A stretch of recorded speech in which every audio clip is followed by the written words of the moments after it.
যে তোমরা একটা কথা শুনে রাখো, আল্লাহ তাবারক ওয়া তাআলা আদেশ করেছেন যে কোন মহিলা বা কোন পুরুষ যখন জিনাতে ধরা পড়বে তখন তাদেরকে তোমরা 100 বেত্রা আঘাত করো, এমনকি তাদেরকে তোমরা যদি তারা বিবাহিত হয় তাহলে তাদেরকে তোমরা পুঁতে দাও, গাঁটার মধ্যে বুক পর্যন্ত পুঁতে দিয়ে তাদেরকে তোমরা ঢের নিক্ষেপ করো এবং ওই মহিলাদেরকে মেরে দাও।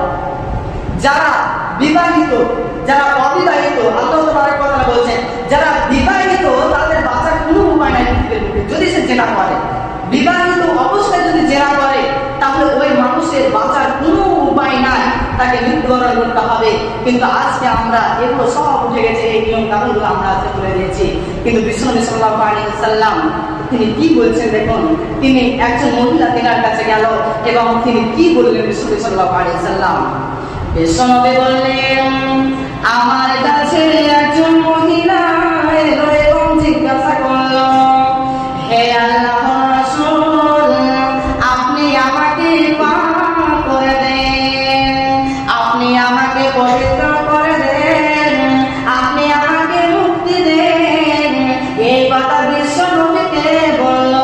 তখন ওই যুবককে আল্লাহ তাআলা কি বলল? আল্লাহর রাসূল তাকে বলল, হে যুবতী, তোমার কি অন্যায় তুমি আমাকে বলো। তখন ওই যুবতী বলতে আরম্ভ করলো, ইয়া রাসূলুল্লাহ, হে আল্লাহর রাসূল, আমি বিবাহিত, আমি একজন বিবাহিত মহিলা, আমার বিবাহিত, আমি বিয়ে করেছি, আমার একজন স্বামী আছে, এরপরে আমি একজন পুরুষের সঙ্গে, বেগানা নারীর সঙ্গে, পুরুষের সঙ্গে আমি জিনা করেছি। এমন তো অবস্থায় আমার জিনা করার ফলে আমার পেটে একটা অবৈধ বাচ্চা চলে এসেছে।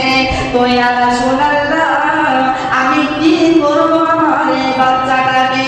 বিশ্বনবী বলল, তুমি আমার কাছ থেকে তুমি ছিঁড়ে চলে যাও। বিশ্বনবী তাকে তাড়িয়ে দিলেন, বিশ্বনবী তাকে ঘুরিয়ে দিলেন। এরপরে বিশ্বনবী সাল্লাল্লাহু আলাইহি ওয়াসাল্লাম তাকে একটা কথা বললেন। যখন সেই মহিলা ঘুরে গেল তখন তাকে বলল যে তোমার পেটে, তোমার গর্ভে যে পুরুষটা আছে, যে সন্তানটা আছে, যে মহিলা সন্তান বা পুরুষ সন্তান আছে, তুমি শোনো, যেদিন তোমার সন্তান মুখ দেখবে, যেদিন তোমার সন্তান পৃথিবীর মুখ দেখবে, সেদিন তুমি আমার কাছে সন্তান নিয়ে আসবে।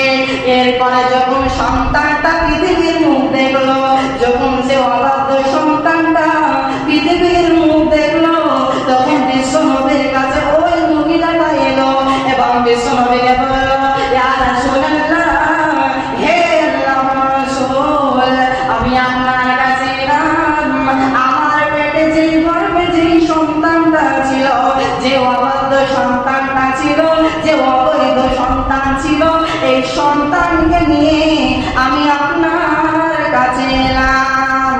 এবার বিশ্বনবী ওই মহিলাকে বলল, তুমি আবার তুমি ফিরে যাও। বিশ্বনবী তাকে বলল, তুমি আবার ফিরে যাও।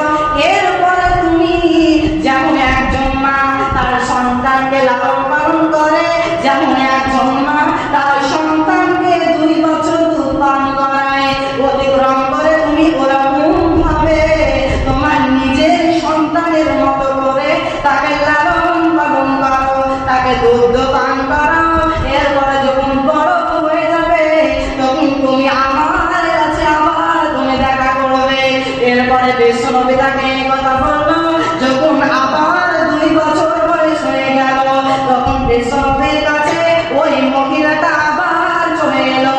এবার বলল, ইয়া রাসূলুল্লাহ, হে আল্লাহর রাসূল, আমি এবার আবার আপনার কাছে আবার চলে এলাম, আপনি আমাকে পরিত্রাণ দিন, আপনি আমাকে মুক্তি দিন, আপনি আমাকে শাস্তি দিন। এরপরে বিশ্বনবী কি করলো?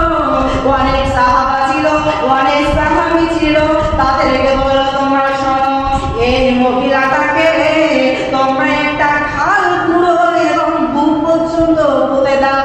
ওই মহিলাকে পুঁতে দেওয়া হলো এবং পুঁতে দেওয়ার পর সবাইকে বলল যে তোমরা তার মাথার উপরে তার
বিশ্বনবী বললেন, যখন ওই মহিলাটা যখন চিৎকার করতে লাগলো যে আমার, যখন সেই মহিলাটা যখন ওই মহিলাকে জেনাকারী থেকে যখন ধ্যান মারলো, তার রক্ত যখন তার গায়ে ছুটে যখন লাগলো, তখন সেই মহিলাটা বলতে লাগলো যে আমার কি হলো, তাহলে কি আমি নাপাক হয়ে গেলাম?